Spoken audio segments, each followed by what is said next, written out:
discuss race and how it plays a factor, and how we didn't even talk about this topic because we were afraid. A Black Executive Perspective.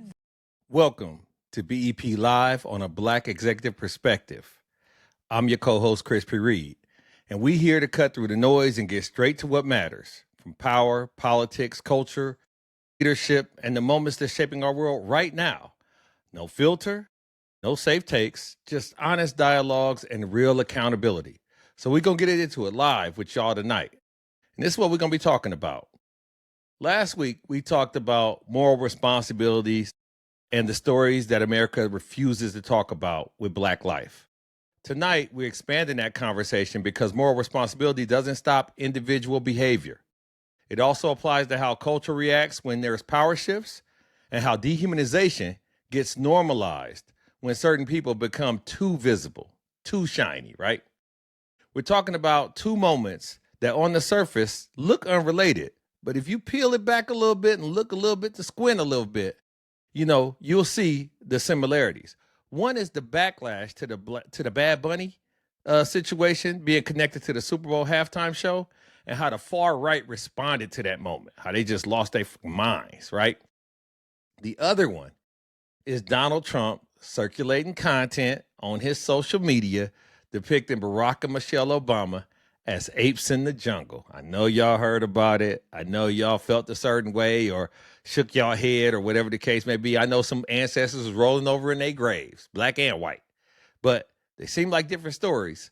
They're the same underlying issue. So we're going to jump into that. You know what I'm saying? Who was allowed dignity? Who was allowed visibility? And who becomes a target when cultural power shifts occur? So we're going to get into it.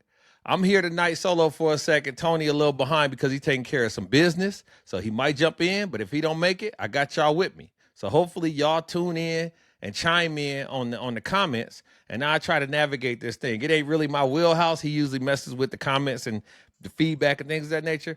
But I feel like I can do it with y'all help. So we're going to jump right into it. So did anybody have any concerns, any comments, any questions about the situation with Bad Bunny? And if you don't know, what happened is Bad Bunny is a Latin artist, world renowned, very popular, and they put him up for the Super Bowl halftime show. Well, as soon as they announced this, right? And I don't have no album. I'm old. I ain't cool. So I don't really rock with Bad Bunny like that because he's young and he doing his damn thing. But when they announced it, it was immediate and aggressive backlash online and in the conservative media spaces. The pushback wasn't about his performance, who he was, none of that. It wasn't about the ratings for the Super Bowl. It was all about language, culture, and the ownership of the Super Bowl stage or the halftime stage or our entertaining stage. You know what I'm saying? And so that's what it really was about. And people was coming at it as if no matter who it would have been, it could have been. And, I know if y'all seen it, it was Ricky Martin was on there, some other folks, but it was about it's just like they taking our jobs, they taking our entertainment, they taking our platforms, they taking our this. And it just didn't go over very well for some of the conservatives that this was something that the NFL stood on and decided this is what they wanted to do, not realizing, music is supposed to be the universal language. Music is supposed to represent universal entertainment. So in this situation, I don't see how we fell so far off as allowing the artist to perform and have that platform and that stage. We'd have had Usher, who else was on there? Justin Timberlake, Janet Jackson, Prince. I mean, Michael Jackson was one that started this thing, with the big Super Bowl halftime shows. So it's okay to have a level of diverse. Beyonce, I think that was something else that Beyonce did. But we'd have had enough people on the Super Bowl platform to, see a plethora of individuals and artists kind of do their thing with the Super Bowl. And this time it was Bad Bunny turn. That's what I saw it as. So let me know if you have any thoughts, comments, questions about that, and we can kind of jump into it, have a little back and forth. First thing that surprised me about the performance was the fact that, hold on, I got some stuff in it. Okay, like I told y'all, I'm learning this now. Y'all got to be patient with me. Let me grow. Okay. All right, Sugi. All right, that's what's up, bro. All right. Sugi, what you think about it, though? What was your first reaction? Let me tell you mine, and you can tell me where I'm wrong and where I need to grow up and all that kind of shit, right?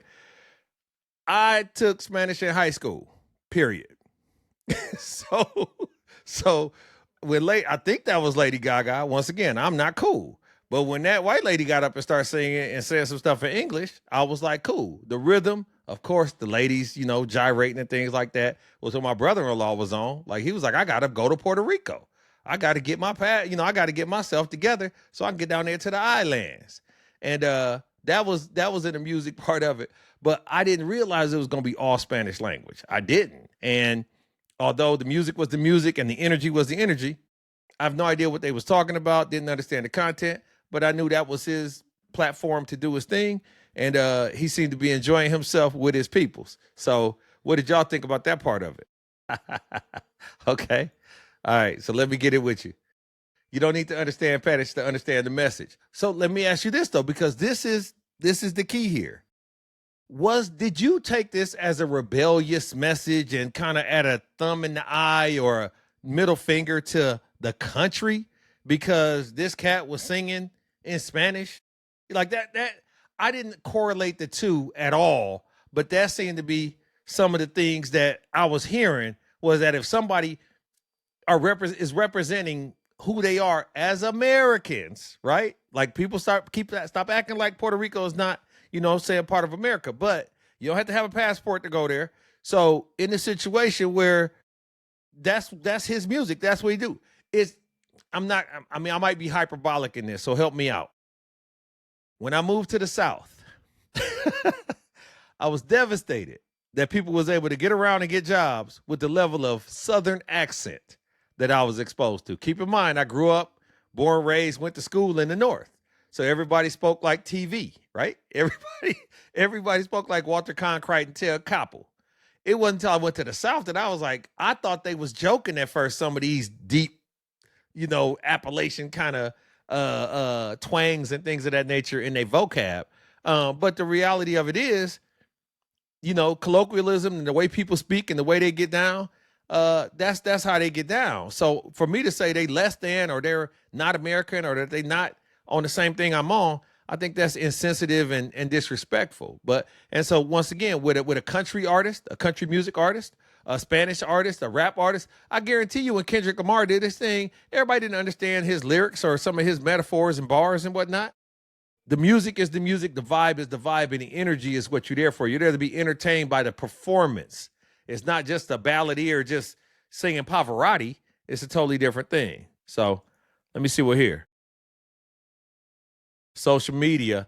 So thanks to social media, I learned there was a lot of nods and statements made, which I thought were cool, but definitely, let me put it back up here, but definitely didn't pick up on the live. Yeah, so sometimes that's just not your base. Sometimes that's just not your lane, but that don't mean you don't appreciate it or it's hating. It just means that's not what I normally rock with. This was different. So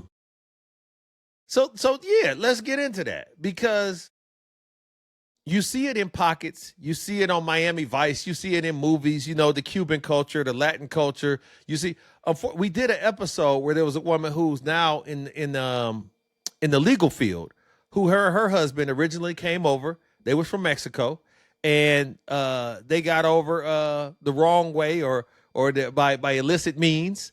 And then they made a life for themselves and their children in college. Everybody got their paperwork now. Everything is good.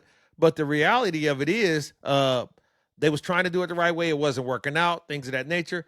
But the picture that was painted was that everybody is escaping from something, and they criminals and they prisoners and they bad folks and all this and all that, which makes you believe that even there, when they live there, when they reside there, when they operate in Latin America, they operate in a criminal element. We got to go down to Venezuela and make some stuff happen and make some things shake to tame the savages. This is a tale as old as time. If you're not doing what I'm doing, you're doing the wrong thing. If you're not talking the way I speak, you're speaking the wrong language. If you're not seeing it the way I see it or praising the way I praise or, things of that nature. And I think that this was really an opportunity to allow for a heritage of individuals or a language to be exalted and a music to be identified and completed. And I didn't see nothing wrong with it at all. Once again, if you say, hey, I need you to pick 10 people, your top 10 that should perform in the Super Bowl, Bad Bunny would have been on my top 10, but look, but I am who I am. Who the hell am I? I thought Lil Wayne should have did the one in New Orleans, but they chose Kendrick Lamar. I mean, what the hell? That's why they don't pay me. You know what I mean? But from a eyeballs and opportunity perspective, I like the fact that he was unafraid. He went and did his thing. I know that they was threatening. Did anybody else hear that they was threatening ICE to be down there rounding up band members and all this other stuff, which I don't know. Once again, we talk about a Puerto Rican, so but people think all people who speak Spanish is from Mexico and they all got a problem with the United States and they all coming and taking this and taking that. And that level of xenophobia, fear of foreigners and fear of what somebody else got going on is a problem that we've faced for a very long time in small pockets. It just so happens that under this administration, it's the Hispanic population and the Latinos. So, okay, hold on, wait a second now. Give them the game. It was the most viewed Super Bowl in history, surpassing the Michael Jackson. So I did not know this. Thank you, Godmother Gail. That's big. That's big. That's because keep in mind, ultimately, what you want from an advertising return on investment is eyeballs. So if Doritos did a commercial or, I had people at the crib, so I was kind of hosting and catering and all that. So I didn't really get a chance to, I seen that Marshawn Lynch commercial at the end where he talked about getting his lick back from Nike. And I said, it wasn't a shoe in that commercial. He was drinking an espresso, talking about beating the Patriots because he had got in the Super Bowl previously by the Patriots. But other than that, I didn't see a lot of commercials. But what I could tell you is based off what Gail said, it was absolutely worth it to Coca-Cola or whoever else that's not sponsoring this, so I'm not going to keep saying names, but whoever else had they investment in there, their eyeballs got a return on investment because of how it all went down. So if the geniuses, the corporate magnates, the capitalists was thinking that, hey, we going to do this to create an opportunity to get eyeballs, salute my executives because you did the right thing. And I hope you do the right thing again by providing diversity into everything you do. You welcome. Now you see how it works. Now you see when you expand the palette, open the aperture, you can bring more folks in. This is exactly what you're supposed to be doing the entire time. Do the best thing. Do the best thing. And bringing other folks in and giving other people a platform and a stage to perform on, that's obviously and absolutely the best thing. So that's what it is. I told y'all he just had to take care of some business and handle some things, cut a couple corners, but I was going to keep it held down until he got in here. Can you hear me, Tony? Yeah, buddy, I can hear you, man. All right, cool. What's going on, everyone? Cool. How's everybody doing? They hot. They coming in hot. They teaching me. This was what are they teaching you about? First of all, Godmother Gail said this was the most viewed Super Bowl in history. It surpassed the Michael Jackson joint. So in the concept of, and like I was telling them, take your mind off of the hatred and all this other stuff. Think about the businesses. I didn't get a chance to watch a lot, but if I bought a commercial space in that spot and it was the most viewed in history, you're welcome for the diversity. You're welcome for the ROI. You're welcome for when you add new people to the, different people to the situation, how it can come out for you. Hold on, let me see this. Because I got somebody named Mary. And also my girl Mary's on. Yeah, so okay. Mary, what did she say? I really appreciate that they named all the countries that America brought attention to in this pathetic amount of aid that the U.S. sent after the hurricane years ago, and they're still suffering from. Exactly. Chris, I know you started off about the Bad Bunny stuff, right? Yes, sir. Absolutely. 100%. So, and what was so far? What was the feedback? I was just saying, the one thing I didn't realize it was going to be Spanish language, but I talked about the fact that when I moved to the South, I didn't realize people really spoke like that with that Southern accent. Dialect and languages and things like that, you can cast aspersions on people for how they speak, but this is how people speak and this is what it is. And I highlight the fact that Puerto Rico is not a foreign country that we need to go invade or save or nothing. It's us. You don't have to take your passport to Puerto Rico. So what they do is they lump all the Hispanics in and make them all. And I talked about the lady that we did the show on where they made them seem like they was escaping from somewhere and they was criminals and all this and all that. She came over here, got her law practice going, and her kids is doing good and thriving. I think her son's at MIT or something like that. But if you just listen to what they're saying, the right wing, it's a situation where everybody's bad and they're bad in their own countries. And we got to go, tame those areas too, like Venezuela. Right. So that's the problem. So as you can see, right, everybody was screaming about, hey, let's have this halftime show, it's got to be in English and stuff to that nature. But then when Kid Rock was singing his song, I mean, I don't think that was the king's language as well, right? But to your point, though, this wasn't about that, to be fair. This was about, people who had an opportunity for all of us to come together and basically celebrate all of our a certain group's heritage here in the United States that helped build the country. And yeah, could it have been in English? Absolutely, right? But at the end of the day, why is it we've had a lot of shows where you had other groups and stuff to that nature. But at the end of the day, this was more because it was Hispanic. Let's be fair. And that's what this is about, right? And they're supposed to be the enemy. And they're supposed to be all criminals. And they're supposed to be, we got to get rid of them. And then now we have them having a halftime show where they get to really celebrate their culture. And to be fair, it is part of the United States culture. And for 20 minutes, that became like, oh, I can't believe it, blah, blah, blah, this and that. So that's really what this was about. It was about more that it was Latino. It had nothing to do with about the English or anything like that. So another thing is this, though. And obviously, I want everybody collectively to correct me if you feel I'm wrong. We had a string of black folks that had performed at the Super Bowl. And what was requested by the right was, we didn't understand Kendrick Lamar. We didn't understand Usher. Like, they speak it, the stuff was in English, but when we talk about, lyrics and things of that nature, they felt left out. Instead of them saying, we demand a proper speaking, British accent white person performing at these Super Bowls from now on with a drop of English blood. Is that what old girl said? I want my president to have English blood, right? Right. Instead of them from saying they wanted somebody with English blood at the Super Bowl, they said they said, and they always say this, we don't want a black person again. And they was like, cool. Well, there's no problem. We can work around that. The fact is this, it was a party. The one thing you know about Latinos, they gonna chill a lot, they gonna party a lot, they gonna work a lot, right?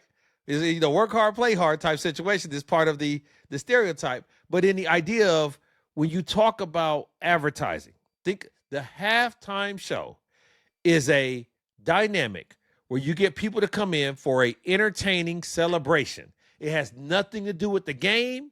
It's bipartisan. It's bipartisan. Now, every now and then you'll have a person where, I know when Snoop and them did it, he had on a Steelers jersey or something like that. But the fact is this, it's entertainment. So now when we start depicting art, we already attacking journalism. Now we start politicizing art. Where do we stop? What do you think about that? Yeah, but Chris, it's not about art. See again, buddy, it has nothing to do with that. That's what my man on the Daily Show was saying. If it was about English, you couldn't understand what Kid Rock was saying. That's his point.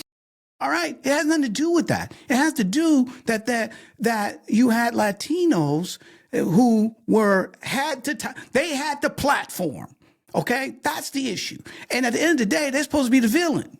At the end of the day, they're supposed to be deported. At the end of the day, they're all criminals. Okay, so that's in their face, in their mind, that's a slap in the face. It had nothing to do with the music because, like you said, a lot of times they don't even understand rap lyrics. Okay, to be fair, right? So it wasn't about that. It was about instead of sharing the stage of all the people here in the United States. And that's basically what that was. Look, had it been in English, okay, great. But it didn't matter. If it was in English, they still would have complained. It had nothing to do with that. That's correct. It had to do with who it was, right? That's the key. So those are the things that people are upset about. That, and then here's the thing though. But let's be fair though too. You had a ton of people from who have a Hispanic background that were prideful.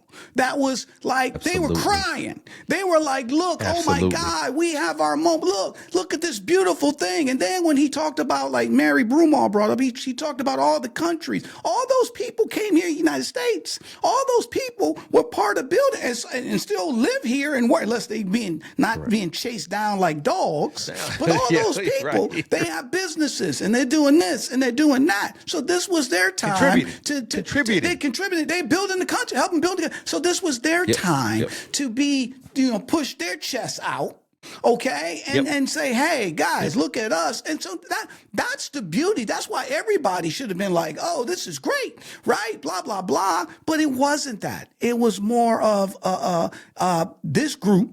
And let's add the other key to this too. Eventually, this group will be the most populous group it comes to the majority of the United States when it comes to population in the next 20 years. So that's another fear, okay, that the people of color will surpass, white people as the number one demographic. So that's a fear, okay? And so to me, not even to me, if you just read through the lines, that was the thing. And then the final thing I want to say, though, because I'll give you an example. This wasn't about English. Okay? And what I'm about to use as an example is not on that type of stage.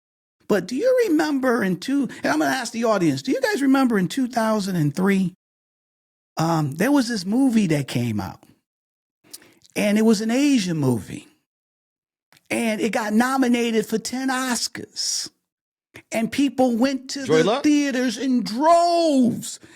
No, not Joy Luck Club. Crouching Tiger, Hidden Dragon. Okay. Did you ever go see that? Ang Lee, U of I graduate. Yep. Yeah, he was a U of I graduate. Okay, did you go see that? Yeah, but did you go see the movie? Yes.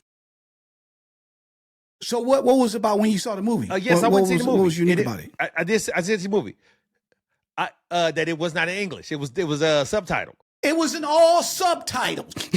It was a 3-hour movie in subtitles. Okay? And the theaters were packed. Packed. And they didn't even tell you prior to going to the movie that it was going to be in subtitles. I remember I went and watched it. And then all of a sudden, and the theater packed. And then they got the subtitles going, and then it blew me away. So I got to read the whole thing, right? I remember coming back and telling some of my friends, they're like, oh, for real? I was like, because I got to go see that. I got to go see that. But my point is, that was something that was in subtitles. You didn't hear people screaming. You didn't hear them saying, oh, my God, how dare they? You didn't hear none of that. They went and spent their money, and they watched it, and it got nominated for 10 Oscars. So that's my point here. This was more about Latinos than anything else.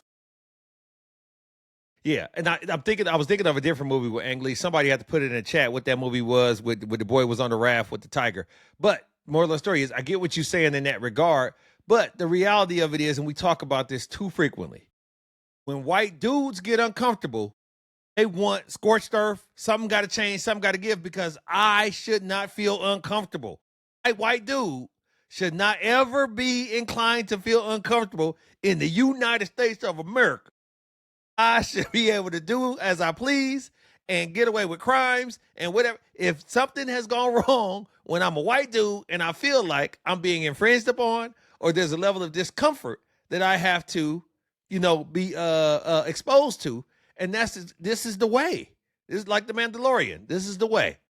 Life of Pi. That's what it was. That's what's up, cuz. Appreciate you. Yeah, that came from Suggy. Suggy said that. Suggy. Thank you, Suggy. I think it was Suggy who said that. Life of Pi. So listen though. Life of Pi. So listen though, bro. That wasn't the only thing. Because here's the thing. So you had my man, Bad Bunny, which I thought he did. I didn't understand. I couldn't understand, but I knew he was telling a story of heritage. Absolutely. Right? I didn't have to listen. I didn't have to know the words. I could follow along. Artistic as hell.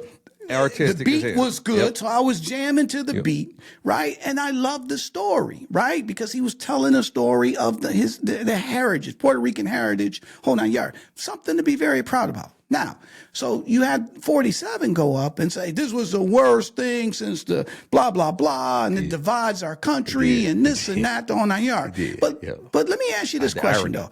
Didn't he, and so I was about to ask you, didn't he do something at the beginning of the week that kind of divide? So talk a little bit about that. Man. So yeah, let's talk about that Trump video. You know what I'm saying? It was a situation where there was some imagery, circulating imagery. I still have that. Some things have happened in the past X number of years, you can fill in the blank, that I just don't want to see with my own eyes. I don't want to go to sleep with that in my subconscious. And so I have not watched it as of yet. I'm positive it will change here today, but I have not seen the imagery because hearing about it was depressing enough. And the fact is, he circulated the imagery of Barack and Michelle Obama, the former president and first lady, as primates, as apes. And it wasn't accidental. It was contrived. It was on his side. He didn't come out and say it was hacked. You know, all of that kind of stuff. And this is not a new thing. You know what I'm saying? It's one of the most critical times where he used his skill of divisiveness to draw from one of the oldest racial playbooks, and that's dehumanization. Let's take a look at it real quick.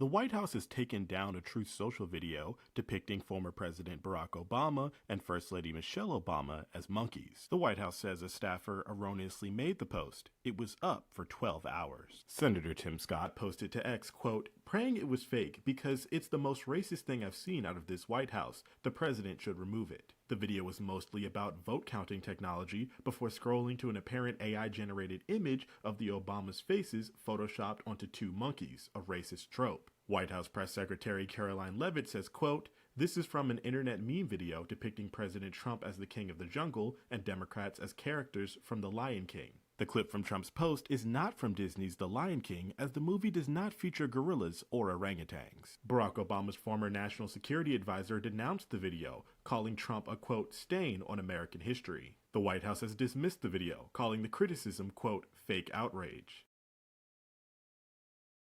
So, go ahead, buddy.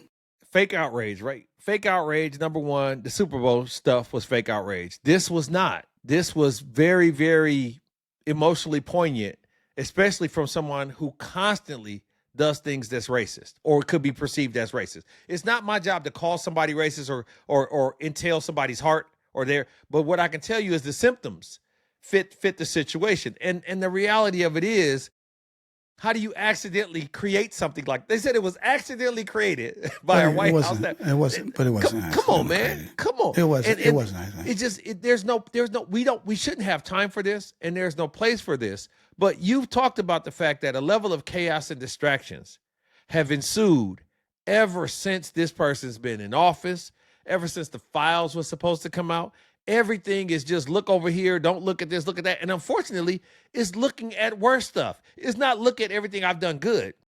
It's look at anything but this. And that's dangerous as hell. What say you? Yeah, buddy. So the first thing I go to, and the reason we played it right now after the Bad Bunny is because of the hypocrisy.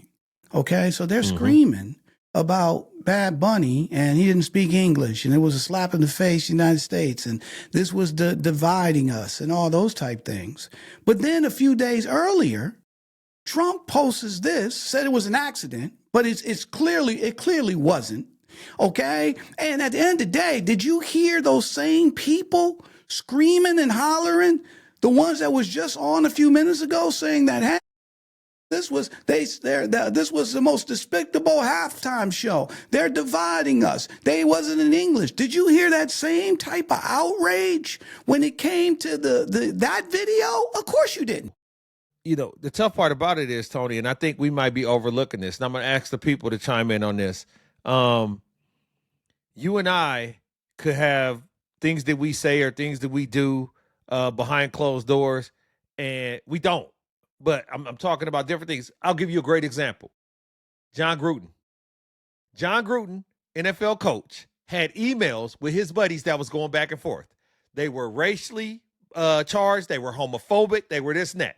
This is how they talk amongst each other. When that stuff got out, he got fired because his representation to the organization that he worked for didn't want a person that engages in that type of rhetoric to be associated with the organization. They're not saying the president doesn't normally do this. They're saying it shouldn't have gotten out. They didn't denounce it and say, hey, we don't know where this came. The president doesn't believe in this. They don't stand for this. Hey, Uncle Jenny and Jenny, Uncle Joe, we don't talk like this. We not none of this. They didn't do that. They didn't stop it. They allowed for it and they pacified it. That's a bigger problem.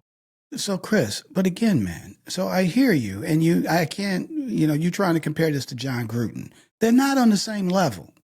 This is the president. This is the president of the United States, bro. See, that's what I'm saying. If John should be fired, he damn sure should be impeached. Quit thinking fired. The point here is that yesterday they were screaming. Today they were screaming about Bad Bunny and how it was divisive and it was this and it was that. But then the president pushed this racial trope out, and you just saw how they defended it. All right. So my point is, man, that's how they see you. That's how they see us. All right. Now you want to talk about John Gruden. They have these conversations among themselves. Okay. That makes good. But my point I'm trying to make is, see, these things are bigger. See, and again, I was late coming to this, but the reason we wanted to talk about these two topics, because they're not separable. They're not. Okay? They're not.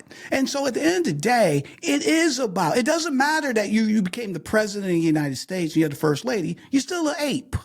You're still an ape. It doesn't matter that Bad Bunny was 10 years ago working and, doing some menial work, and now he's on the Super Bowl, which is supposed to be about the American dream, about you working your way up. You're still a Hispanic. You're still beneath us, right? So we can say and do anything we want to do. And we don't even have to apologize, and we can move on and immediately criticize the next person and don't even look at the stuff that we did, right? Because at the end of the day, they don't see that as wrong. They see there's a level of, I see myself as a superiority. So right now we're in a culture war. Okay. Mm-hmm. The explanation that the general, I don't forget his name, when he was like, well, there's some people, and I think Reggie just put this up, when an animal has nowhere else to turn, it reveals itself and reveals what it really is. And that's a fact. But the dude's trying to defend it. Some people, as human beings, we always think of each other as animals. Or, what was the Scott Spicer said? That really wasn't racist. Anything they can do, they'll try to defend it. But when it comes to Latinos celebrating a prideful day on Super Bowl, we can't have that. And so you heard all that backlash for Bad Bunny, but you didn't hear no backlash in terms of the racial thing that was pushed out by the president, my brother. So that's the thing, though. So should he be impeached? We shouldn't even be at this level. It ain't even about being fired. Yeah, right. Well, Go ahead. Hold on. No, wait. I disagree with you in this. We've become desensitized to the hypocrisy because it's rampant. They'll say one thing on tape and then say, well, that's not whatever you thought you heard. Okay. So we can stop that. The issue is with the relation to the John Gruden thing is repercussions to actions that shouldn't represent the institution that you are representing. That's what I'm talking about as far as we can't keep doing things without repercussions, Tony. No, but see, here's the thing, though, Chris. I'm not disagreeing with that. What I'm saying, see, again, though, John Gruden, when that happened, that was a surprise. Okay. He should have never been voted in. Okay? This is my point. But we're here now. But what I'm saying is, now that you voted in, you get a free pass forever to do whatever. Nobody. See, again, bro, don't take it to, nobody's saying he gets a free ride. What I'm saying is that people voted for him. So the same black people and Hispanic people that they're villainizing was the same people that voted for him. Okay? And they voted for him because they thought, hey, he's going to put more money in my pocket. Okay? So at the end of the day, Okay, at the end of the day, the bottom line is you got what you're voting for, okay? You can sit here and talk about impeachment. You can sit here and talk about, oh, we got to hold them accountable.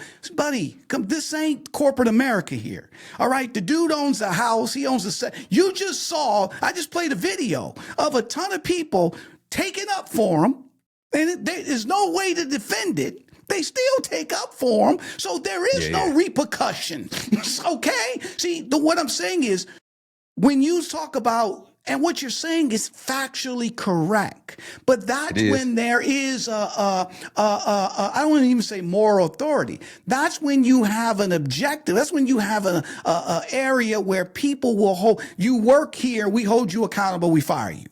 Okay? That's but correct. When you've already stacked the deck, hold on, but when you stack the deck where you can't be fired, where now people are even afraid to push back on you or say they'll defend you. All right. So there is let's be fair here. So those two don't equate. That's the difference, right? You know, I know if we went to work and called a woman piggy or did any of that, we would have been fired. Right. Right. But we know that ain't the case here. So that's not absolving what he does or saying, we can talk all day about how he should be fired, but we know that ain't gonna happen. Go ahead, buddy. I'm listening to you. I'm not going to engage in this treasonous tone that you put saying that the kings can't be dethroned, Tony. I feel like in America that we set it up to where you have three branches and checks and balances to where somebody can't do whatever the hell they want to do that's in counter interest to the investment and the proliferation of American values. What's going on is you're making it seem like he's going to do what he want to do because he stacked the deck and there's nothing we can do about it. That's not true. So what can we do, bro? I'm not listening. True, Tony. I'm all ears. I'm listening. What can we do? If enough people take off the stop drinking the Kool-Aid, they can go in and say, hey, these are grounds for dismissal. You were in the military, okay?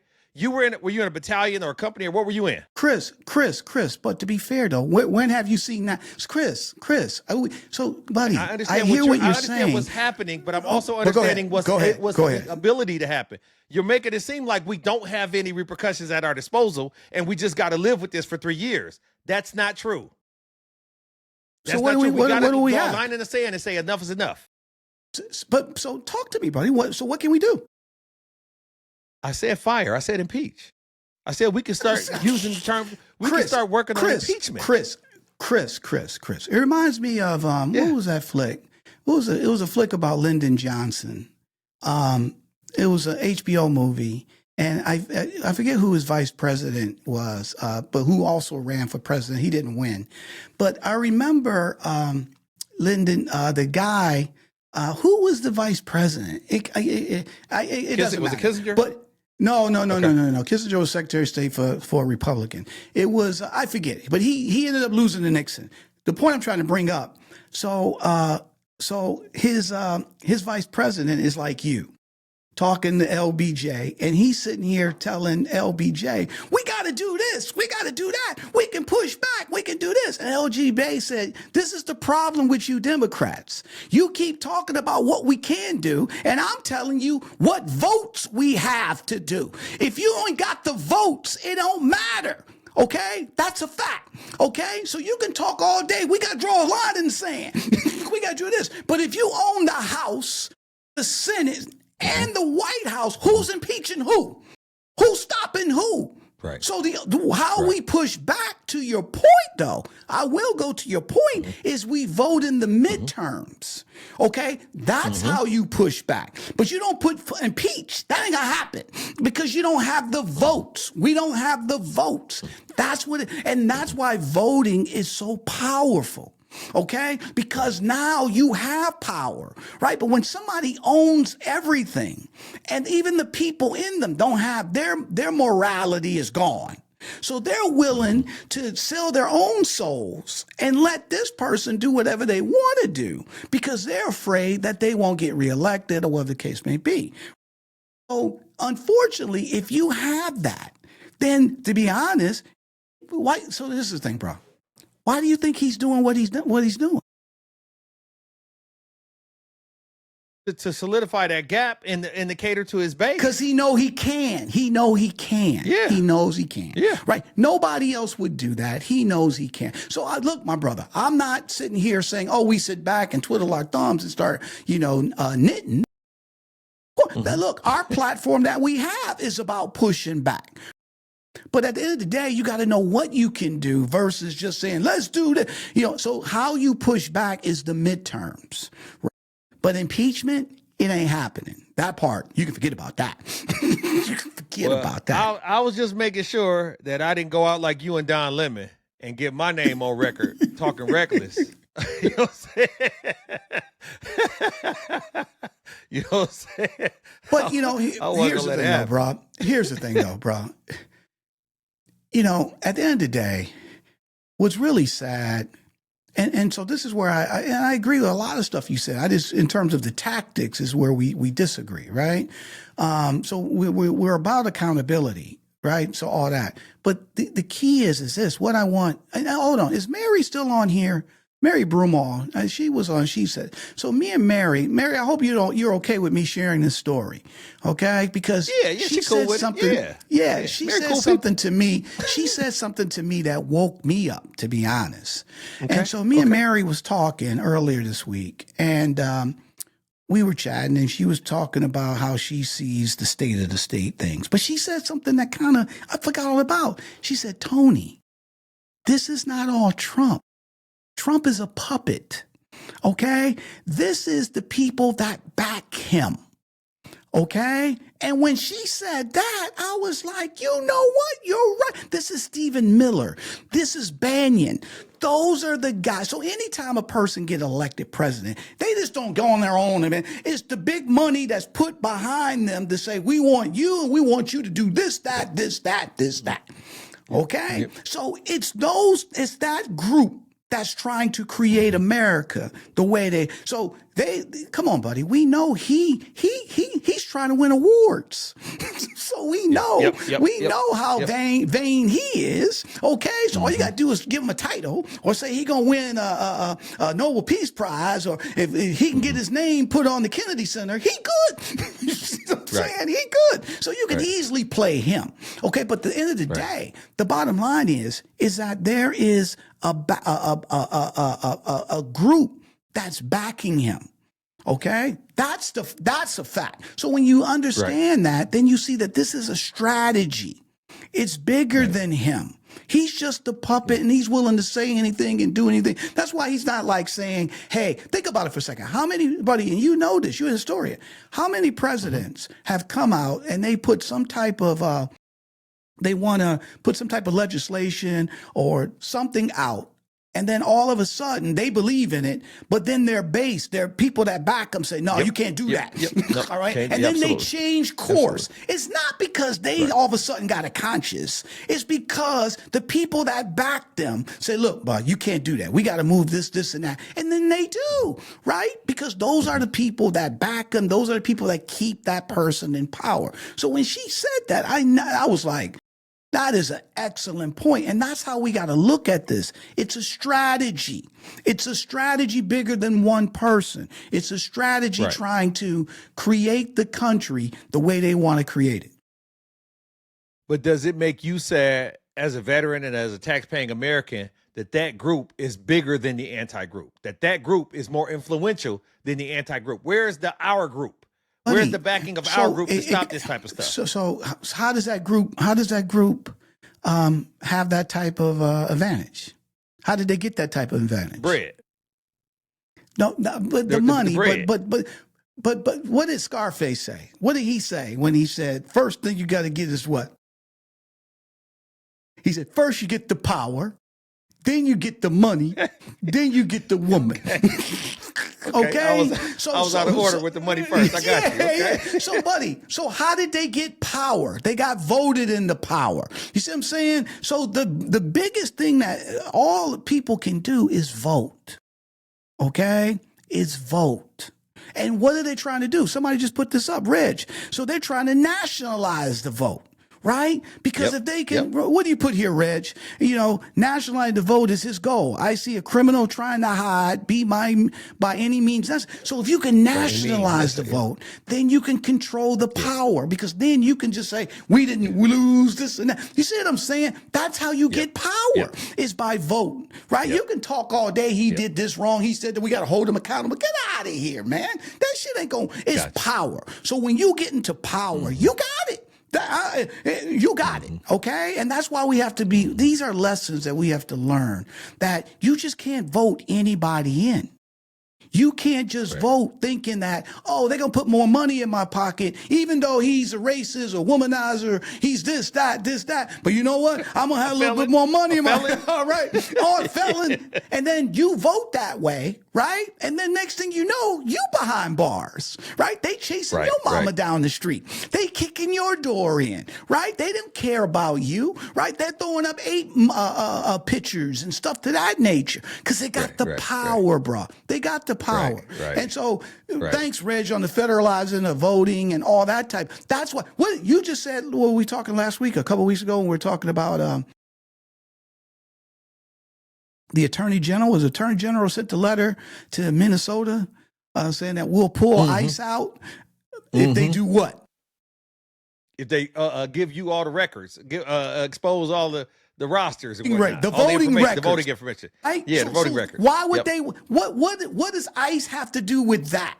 You see my point here? It ain't got nothing to do with that. It's like we want access to those states' voting records, right? And just to be so we on I hate to, give a civics lesson, but at the end of the day, each state votes. The federal government, each state, when you live in Texas, you vote in the state of Texas, right? And then what the state, those votes in the state of Texas are rallied up, and they said Texas voted this way, okay? Ohio voted this way, Michigan voted that way, right? Those based on the states. So at the end of the day, each state has the power, okay, based on their citizens in the state, okay? So at the end of the day, that's how you win a federal election. You got to win the states. But if you federalize the election, you ain't got to win a state, right? So then you can easily manipulate, right? And then not only that, you got access to the local voters in that state, and then you can intimidate them. There's a million things you can do. That's really, this dude is looking to run for a third term, bro. Watch. You can see. So it's about power. It's about power. It's about power. Go ahead, my brother. I think after 3 years, I don't know if the running part will still be part of the dynamics, right? I think he's going to assume a third term based on needs of the business, right? I'll say this, bro. And this is where you hurt my feelings frequently. Chris Rock had a thing. It was about Siegfried and Roy, right? Vegas show. They had tigers and lions and all this and all that. And then one of them got attacked. And he said, he was talking to somebody and they was like, oh my gosh, isn't it so unfortunate that tiger went wild on Siegfried? And he's like, no, that tiger went tiger. That's what tigers do. And every time I talk to you about this dude, you know who he is. You know how he get down. Why are you so offended by the tiger going tiger? He's a tiger. He's a tiger. Right? So, but who, how does that bother, buddy? But I'm just, because it seems so defeatist. It seems like I should just accept it because it's a tiger. No. It's not defeatist. The key is that the way you come across, like you're shocked. All right. When you saw the tiger bite a bunch of people already. All right. Then he reaches out and bites you. You're like, what the fuck? I can't believe the tiger did that. What are you talking about? Tiger go around biting people and you shocked? I get it if the tiger doesn't bite nobody, then something comes out of the blue and bites somebody. Then you're like, oh shit, I didn't expect that to happen. But the tiger been biting for the longest, right? That's what and then you're like, oh, they got to put the tiger down in a cage. The tiger's out of the cage. You see what I'm saying? The handlers are not even trying to pull him back. All right, the handlers are saying, go out and bite people. Go out and bite people. Go out and bite people. Go out and get your fill. Yeah. So that's what food I gotta buy. That's the issue. You're sitting here like, I can't believe I bought him. Like, he done bit 30 people already. Ain't gonna keep biting. Okay. Sad state of affairs, Tony. Sad state of affairs. Yeah, but it's sad. But you know what? To be honest, to your point, so this is where we do agree. I mean, here's the thing, man. We just see it a little bit differently. I do agree with you that we have to push back, but forget the impeachment stuff, all right? Because that ain't happening, because he's already got too much insulation around him for that to happen. How many times did he get impeached when the Democrats was in? What happened with that? Nothing. Okay, so came back nothing. stronger. Came back stronger. Exactly. So because he's got the, when you got to have the cards. When you have you a poker player or you play cards, it's what hand you got. Right? You can talk all shit you want to. If your hand weak, you can't do nothing. Right? But you can strategize how to get a better hand. Right? And how we do that is the midterm elections, my brother. So that's where, now, if people don't do nothing, then you got a serious problem. Then you got it, because then, bro, there's nothing else you can do, right? But it's about galvanizing the vote and people actually seeing all these things and not forgetting them. But back to our original thing about this episode, it was really to showcase that when minority people have a stage and they have an opportunity to showcase and show their culture, right? There's a major backlash. We can give a million examples on other side. We just talk about Crouching Tiger here in China, but that's why the Bad Bunny and the thing with the Obamas, and then even last week when we talked about the narratives that are pushed out, right? Because at the end of the day, there's a strategy to minimize what we do. There's a strategy to promote that we're only byproducts of, we're side chicks, we're this and that. So they can be the dominant force in this country versus this being a country for everyone and everybody participates in it and everybody makes it go and everybody's helped make it grow. And that's a simple message, right? It's easy to do that, but you don't hear that though, do you? No, not at all. Not at all. Because that doesn't fit their agenda. So, one thing as we close out, the issue is him being a person, a bad tiger, a bad behavior. Him being we got Bad Bunny and a bad tiger, right? But if we just talked about the behavior, we're missing the environment, right? And if we talk about the culture, we're missing the intent. It's all a distraction, right? Smoke and mirrors. And if we don't call out this dehumanization, it will become the policy. It will become, we got to draw a line in the sand and say enough's enough. That was the straw that broke the camel's back. And that's going to take a collective voice and a strong voice. And the midterms are opportune time for it, but we can't miss this opportunity. And so I implore you to be serious about this going forward, because we half-assed it. And now look where we are. A year later. It seems like 5 years of my life, Tony. A year later. It's a year later. A year and what, 10, 20 days? A year and 21 days. A year later. It's insane. It's insane. But here's the thing, though, bro. You're 100% right. But that's why we have this platform, right? Because here at BP, we don't chase the outrage, right? We chase clarity. We want people to understand what time it is, right? Because clarity is how people protect dignity. And dignity should never be optional. And that's the one thing, no matter what goes on. And this is where you and I definitely is that don't let this make you feel less than, because that's really what this is about. All right. It's trying to dehumanize you. It's trying to make you feel like this ain't your country.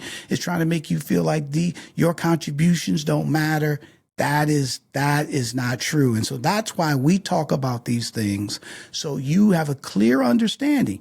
This ain't personal. This business, and they have a strategy that they're coming across. That's just the bottom line, bro. This is the bottom line. Absolutely. Absolutely. Well, I thank you for getting things done and jumping on with me. I thank the people for jumping on with me and holding it down while Tony was taking care of business. We need this. We need you. Collectively, this works.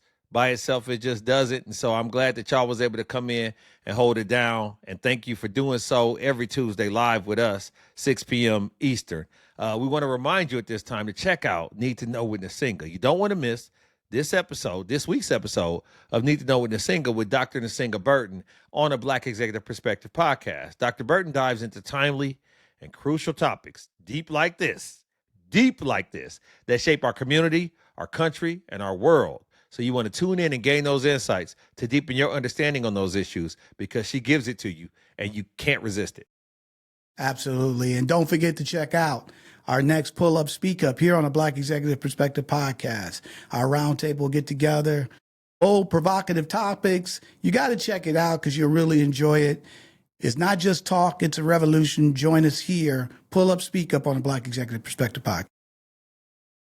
So, of course, we want to keep the momentum going on the show that just launched last month, A Mixed Executive Perspective on a Black Executive Perspective podcast with the hosts Grace Food and Corey. She is bringing the game, bringing the experience and the knowledge and a career as a biracial woman, executive. She brings fear, purpose, belonging, all those things. It's really compassionate. It's really captivating. And it's a quick, 15 minutes, but you walk away damn near exhausted. So you want to check out Grace. You want to make sure that she lets you know how necessary you are. You don't want to miss that each week. And then we also always want to end with our call to action. Our goal is to eliminate all forms of discrimination. And to achieve this, we ask for you to, with us, embrace L.E.S S, L-E.S.S. The L stands for learn. You want to learn about different racial and cultural, societal, political nuances. Have some back and forth with your buddy. It don't always have to be on tape. It could be on a phone call. It could be on a text message. But you want to learn, so therefore you can have those conversations from a vantage point of understanding. Absolutely. And after you learn, you have the letter E, which stands for empathy. Now, since you've learned, you can be more empathetic to your friends and family and your colleagues, because now you can put yourself in their shoes. And then no man is an island. The first S is for share. You want to share your insights. Don't hide it, divide it. You need a Reggie. You need a Sal. You need a Gail. You need a Suge to keep you on point and let you know things that you might not know. And that's what the sharing comes in. Sharing is caring, and you want to make sure that you enlighten each other. And the final S stands for stop. We want everyone to stop discrimination as it walks in your path. And Chris spoke a little bit about this in our little banter going back, right? Just because it seems like it's normal, when you hear Aunt Jenny or Uncle Joe say something at the Sunday dinner table that's inappropriate, don't sit back and like, oh, I can't believe it. I got the tiger bit me again. You say, hey, Aunt Jenny, Uncle Joe, we don't believe that. We don't say that. And you stop it right there. So if everyone can incorporate L.E.S S, L-E.S.S, we'll build a fairer, more understanding world. And I'm telling you, if we can just do this, we'll see a change. We will definitely see a change, because less will become more. Make sure you tune in next Tuesday live, because now we found y'all got to come now. It's just kind of in the contract, right? But also check out the other things on the platform and check out some of the old episodes that we have in the can. Make sure you subscribe. Make sure you like, and also comment. Just because you're not commenting live, you still got an opinion, and we want to hear it, right? Go to the website. Sign up for the newsletter. It's called A Monthly Perspective. Check that out. You'll start getting that newsletter sent directly to you. You don't have to do anything. Just read it and comment. Then you leave us a review. Make sure that you subscribe where you're listening. And where else can they find us, Tony? My brother, they can find a Black Executive Perspective podcast right here on YouTube, Apple, Spotify, wherever you get your podcasts. Follow us on our social channels of LinkedIn, X, YouTube, TikTok, Facebook, and Instagram at A Black Exec. I got to give a lot of homage to my boy, Chris P. Reed, the co-host with the most, holding it down, making sure you guys feel comfortable. Love him a lot. There's nobody better than my man down in Dallas. I'm TonyTidbit. We talked about it. We learned about it. We kind of fought about it. And we definitely did a little dancing about it with Bad Bunny, right? And guess what? We love you. And guess what? We're out. A Black Executive Perspective.